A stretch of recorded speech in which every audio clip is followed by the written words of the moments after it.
If at all I say you, నా దగ్గర 3 లక్షలు ఈ ప్యాకెట్లో ఉన్నాయి, ఇప్పుడు ఈ డబ్బులు నావే. ఓకే, నేను దీన్ని ఎలా యూజ్ చేసుకోవాలి, స్టాక్ మార్కెట్, ట్రేడింగ్, లేకపోతే ఎఫ్డీ అనో, గోల్డ్ అనో, what ever you advice, I might follow this. So యూజువల్గా ఇన్వెస్ట్మెంట్ అనగానే ఫస్ట్ మన మైండ్లోకి వచ్చేది ఎంత రిటర్న్ వస్తుంది.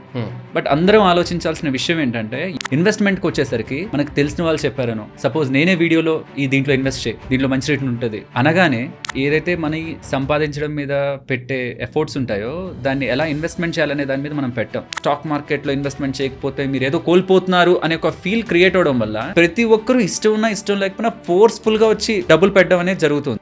పాడ్కాస్ట్ చూడలేకపోతున్న వాళ్ళ కోసం వెరీ క్యూరియస్ బైట్స్ అన్నింటిని తీసుకొచ్చి ఈ క్లిప్స్ ఛానల్లో వేస్తున్నాం. డూ సబ్స్క్రైబ్ రా టాక్స్ క్లిప్స్. సో రేవంత్, అంటే జనరల్గా చాలా మందికి చాలా డౌట్స్ ఉంటాయి కదా, అందులో నాకు కొన్నిసార్లు ఫైనాన్స్ గురించి ఎప్పుడైతే ఫైనాన్స్ పాడ్కాస్ట్ లాంటివి చేస్తానో కొన్ని క్వశ్చన్స్ వస్తాయి. అందులో కామన్గా వచ్చే క్వశ్చన్స్ కొన్ని షార్ట్ లిస్ట్ చేసుకొని నెక్స్ట్ టైం పాడ్కాస్ట్ చేసినప్పుడు అడుగుదామని రాసుకుంటాం కదా. అందులో ఒక కామన్ క్వశ్చన్, అండ్ ఇన్ఫ్యాక్ట్ నాకు కూడా తెలిసి ఉంటే బాగుండేది స్టార్టింగ్లో అనుకునే ఒక క్వశ్చన్ ఉంది. సే ఫర్ సపోజ్ నా దగ్గర ఒక లంసమ్ 1 లక్ష 2 లక్షలు లేదా 3 లక్షలు ఉన్నాయి నా దగ్గర, ఏదో అంటే నా సాలరీ నుంచి దీని నుంచి సేవ్ చేసుకుని ఒక 3 lakhs ఇవాళ నా దగ్గర ఉన్నాయి. నా ఈ 3 లక్షలు నా దగ్గర ఉన్నప్పుడు నేను ఎలాంటి స్టెప్స్ తీసుకోవాలి? జనరల్గా ఈ క్వశ్చన్ని డిఫరెంట్ వేలో డిఫరెంట్ వాళ్ళని అడిగిన. But money as a matter of fact I feel ఒక్కొక్కరికి ఒక్కొక్క ఒపీనియన్ ఉంటుంది. I wanted to take your opinion. If at all I say you, నా దగ్గర 3 లక్షలు ఈ ప్యాకెట్లో ఉన్నాయి, ఇప్పుడు ఈ డబ్బులు నావే, నేను దీన్ని ఎలా యూజ్ చేసుకోవాలి, స్టాక్ మార్కెట్, ట్రేడింగ్, లేకపోతే ఎఫ్డీ అనో, గోల్డ్ అనో, what ever you advice, I might follow this. Okay, so first thing ఏంటంటే వంశీ, పర్సనల్ ఫైనాన్స్ నువ్వు అన్నట్టు personal finance is so personal అనమాట. నేను ఏదైతే బెస్ట్ అనుకుంటానో అది ఇంకొకరికి రాంగ్ అనిపించవచ్చు, ఇంకొకరికి రైట్ అనిపించింది నాకు కంప్లీట్లీ నచ్చకపోవచ్చు. అండ్ పర్సనల్ ఫైనాన్స్ అనే కాదు, మనం ఏదైతే మనీ సంపాదించడం మీద పెట్టే ఎఫర్ట్స్ ఉంటాయో దాన్ని ఎలా ఇన్వెస్ట్మెంట్ చేయాలనే దాని మీద మనం పెట్టాం. మనీ సంపాదించే దాని మీద చాలా సీరియస్గా ఉంటాం.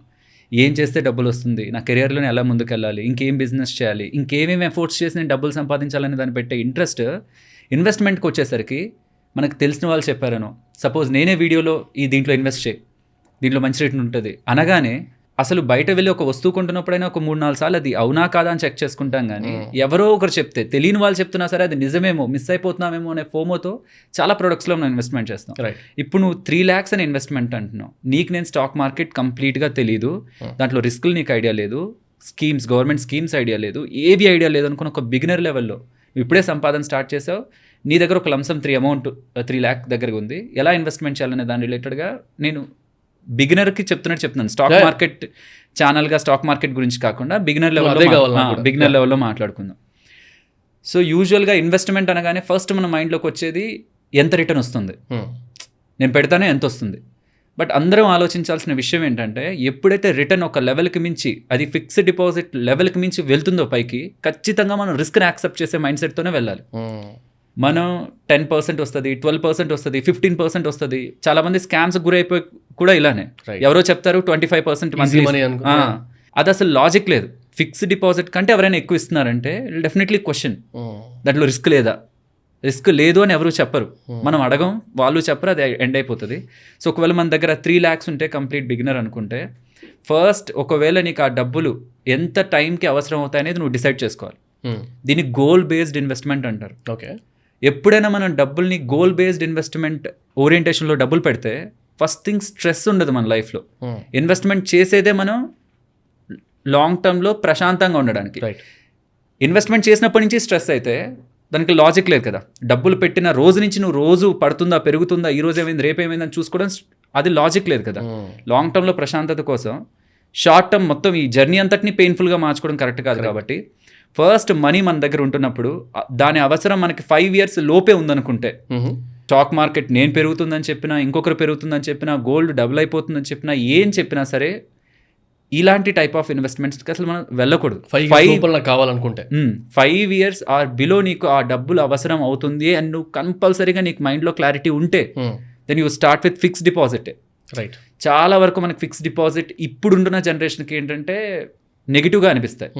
ఏదో బ్యాంక్ వాళ్ళు మనల్ని అక్కడ మన దగ్గర ఏమో 7-8% మన దగ్గర తీసుకొని వేరే వాళ్ళకి 14%, 20% కూడా ఇచ్చేస్తారు అనుకుంటాం. కానీ వాళ్ళు ఎవరికైతే ఇస్తున్నారో లోన్స్ అందరూ తిరిగి కూడా కట్టరు కదా, బ్యాంక్ రిస్క్ కూడా తీసుకుంటారు. కానీ ఖచ్చితంగా మన డబ్బులు మనకి ఇస్తుంది కదా. యాజ్ పర్ DICGC RBI అండర్లో ఉంటున్న వాళ్ళ ఇన్సూరెన్స్ కూడా మనకు ఉంటుంది 5 lakhs వరకు ఫిక్స్డ్ డిపాజిట్లో మనం వేస్తున్నామని. సో ఒక్కొక్క టైం పీరియడ్కి నేను చెప్పుకుంటూ వెళ్తాను. రైట్ 5 years బిలో కానీ నువ్వు కానీ డబ్బుల్ని నీకు ఎక్స్పెక్ట్ చేస్తుంటే ఎనీ పాయింట్ నీకు 5 years లోపు ఉంటుంది అనుకుంటే ఫిక్స్డ్ డిపాజిట్తో స్టార్ట్ చేయాలి. ఈ ఫిక్స్డ్ డిపాజిట్లో కూడా ఒక స్ట్రాటజీ ఉంది, ఎఫ్డి ల్యాడరింగ్ అని. ఓకే. సో యూజువల్గా బ్యాంక్స్ ఏం చేస్తాయంటే, మనం జనరల్గా ఎలా అనుకుంటాం, బ్యాంక్స్ దగ్గరికి వెళ్ళి మనం ఫిక్స్డ్ డిపాజిట్ వేస్తే ఎక్కువ వడ్డీ ఎప్పుడు ఉండాలి మనకి, 5 years 10 years ఆ ఎఫ్డీస్కి ఎక్కువ ఉండాలి, ఎందుకంటే మనం ఎక్కువ టైం బ్యాంక్లో డబ్బులు పెడుతున్నాం కాబట్టి. కానీ దానికి ఉండవు. 5 years ఎఫ్డీకి 10 years ఎఫ్డీకి మనకి ఎక్కువ వడ్డీ రేట్లు ఉండవు. ఎక్కువ డబ్బులు మనకి ఎప్పుడు వడ్డీ రేట్లు ఎక్కడ వర్కౌట్ అవుతుంటాయంటే 2 నుంచి 3 years మధ్యలో. యాక్చువల్లీ ఉల్టా ఉంటుంది. అవును, టెన్యూర్ పెరుగుతున్న కొద్దీ రేట్ మారుతూ ఉంటుంది. ఎందుకంటే ఇంట్రెస్ట్ రేట్ సైకిల్ అనేది ఆర్బీఐ రెపో రేట్ మార్చే కొద్దీ బ్యాంక్స్ కూడా మారుస్తుంటాయి. వాళ్ళకి ఎక్కువ టైం పీరియడ్ ఉంటున్న ఫిక్స్డ్ డిపాజిట్ రిస్క్ ఎక్కువ. రైట్. సో వాళ్ళు తీసుకోరు. సో ఎప్పుడైనా సరే మనం 2 నుంచి 3 years ఇన్ బిట్వీన్ ఉంటున్న ఫిక్స్డ్ డిపాజిట్స్లోనే వెళ్ళాలి. ఈ ఎఫ్డి ల్యాడరింగ్ అనే టెక్నిక్ ఏంటంటే, మీ దగ్గర 3 lakhs ఉన్నాయన్నావు కదా, 3 ఈక్వల్ పార్ట్స్గా డివైడ్ చేస్తావు. ఓకే.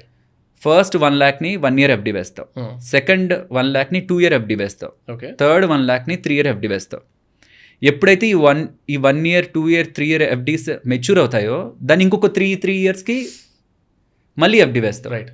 దీన్ని నువ్వు బాగా ఆలోచిస్తే దీని ద్వారా ఎందుకు ఇలా మనం చేస్తున్నాం, ఎందుకు 3 lakhని ఒకేసారి 2 నుంచి 3 years బిట్వీన్ ఉంటున్న ఎఫ్డీలో మనం ఎందుకు వేయట్లేదంటే, ఇలా చేయడం ద్వారా నీ లైఫ్ లాంగ్ ఎవ్రీ ఇయర్ నీకు ఒక ఎఫ్డి బయటకు వస్తుంది. రైట్. ఏ పాయింట్లో అయినా నీకు ఆ ఎఫ్డి కాదు, గవర్నమెంట్ స్కీమ్కి వెళ్ళాలనుకున్నావు, ఆర్ నీకు కొంచెం డబ్బులు అవసరమైంది, నువ్వు ప్రీమెచ్యూర్గా ఎఫ్డీని బ్రేక్ చేయవు కాబట్టి పెనాల్టీ పడుతుంది. అవసరం ఉంటుంది దానికి పెనాల్టీ. యూజువల్గా ఎఫ్డీని మనం టైం పీరియడ్ కంటే ముందే బ్రేక్ చేస్తే పెనాల్టీ పడుతుంది, మనకున్న వడ్డీ రాదు, ముందుది వస్తుంది, అదే తక్కువ వస్తుంది. సో దీని ద్వారా ఎవ్రీ ఇయర్ నీకు ఒక ఎఫ్డి చేతిలోకి వస్తుంది. నువ్వు కావాలంటే ఆ ఎక్స్ట్రా వచ్చిన వడ్డీని వాడుకో, మళ్ళీ ఆ డబ్బులు అసలుని కావాలంటే మళ్ళీ ఎఫ్డి వేసుకో, లేదు నీకు అవసరమైతే ఆ 1,00,000 వాడుకో.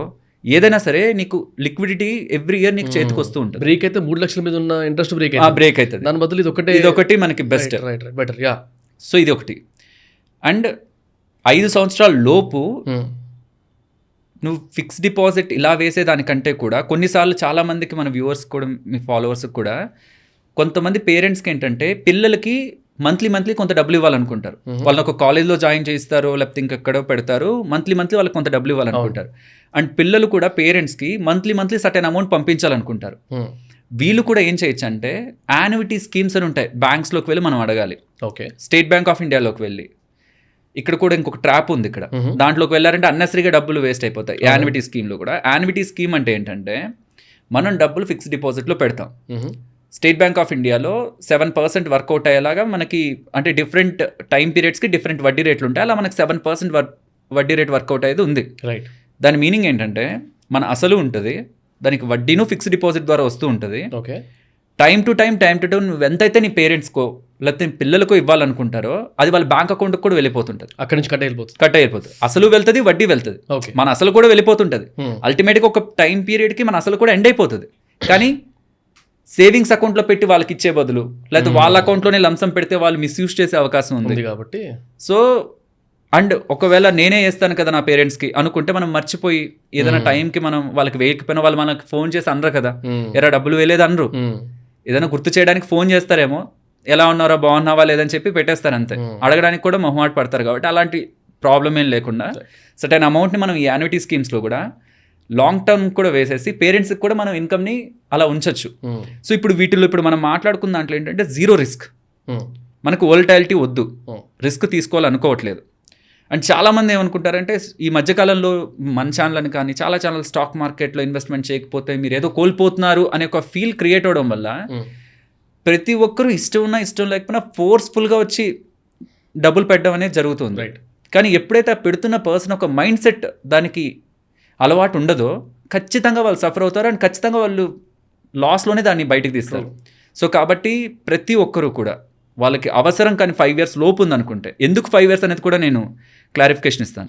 5 years లోపు ఉందనుకుంటే ఫిక్స్డ్ డిపాజిట్తో స్టార్ట్ చేయాలి, and that to FD laddering and ఈ యాన్యుటీ స్కీమ్స్. ఇది అయిపోయింది.